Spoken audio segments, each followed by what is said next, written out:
Restaurants wouldn't serve him. Hotels shunned him.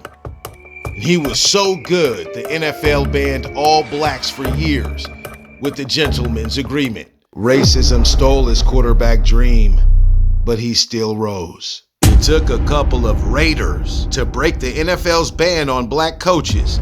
Here's some black sports history you didn't know. Fritz Pollard, the first black head coach in the NFL and a dominant player when racial barriers defined America. Despite being the highest paid player in the league back then, he wasn't even allowed to dress with his team. But that didn't stop him. He shattered expectations and made history. A gifted athlete, Pollard not only was a pioneer, but also a brilliant strategist. In 1921, he led the Akron Pros to an undefeated season, showcasing his unmatched talent and leadership. But with greatness came fear. His success threatened the status quo, leading to a backlash that reverberated across the league. In 1933, the NFL implemented unwritten rules that effectively banned black players from the league. Pollard's dominance had ignited fear.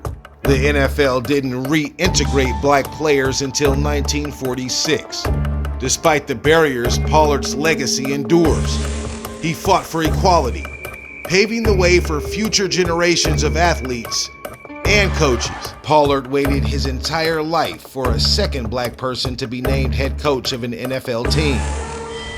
He didn't get to see it. In the 1960s, you were more likely to see a unicorn than a black man playing quarterback in the NFL. The perception was a black man couldn't be a leader of men. Marlin Briscoe demanded his opportunity even before signing a contract. The Denver Broncos wanted to change his position when they drafted him, but Briscoe refused to sign a contract unless they agreed to include him in a quarterback tryout.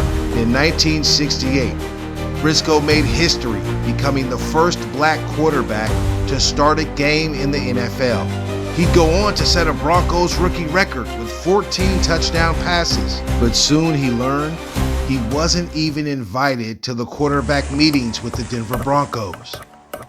Without any explanation, Briscoe was out. He said he had heard that some Bronco fans were upset seeing a black man quarterback their team. The NFL saw him as a receiver, not a leader with the ball in his hands. What could have been if given the chance to flourish at quarterback? Marlin Briscoe, an icon in the shadows, a pioneer whose potential was never fully realized. Al Davis and Art Shell, a match made to change the NFL. In the early 80s, the NFL was a culture of conformity, but one man, owner Al Davis, had other ideas. Davis was a maverick, a visionary who believed in breaking barriers. When he made the bold decision to hire Art Shell as the first black head coach in the modern NFL in 1989, he didn't just change the Raiders, he changed the entire league. Shell embodied strength and integrity. He wasn't just a player who had worn the silver and black. He was a leader who was ready to shatter stereotypes and redefine what coaching could look like. Davis's decision was revolutionary. In a time when many turned a blind eye to the lack of diversity, he stood firm. His mantra, just win, baby, wasn't just about victories on the field, it was about progress off it. Al Davis and Art Shell's partnership paved the way for future generations.